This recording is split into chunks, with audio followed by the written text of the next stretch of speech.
Have you ever wondered why in this age of GPS and high-tech tractors, so many farmers still trust the lunar calendar? I used to think it was just an old tradition, something passed down because, well, that's how it's always been done.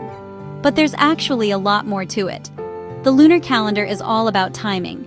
For centuries, farmers noticed that seeds planted during certain phases of the moon grew stronger and healthier.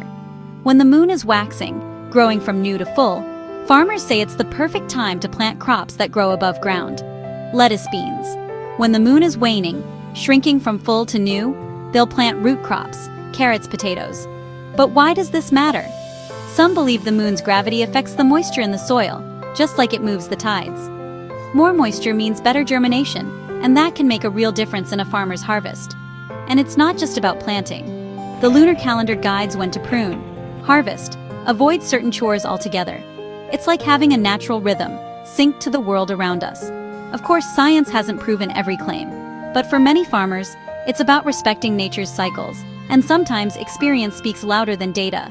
So next time you see a farmer glancing up at the night sky, remember, they're not just admiring the moon, they might be planning their next move, guided by wisdom that's thousands of years old. Pretty cool, right? Let me know if you've ever tried gardening by the moon, or if you're curious to give it a shot.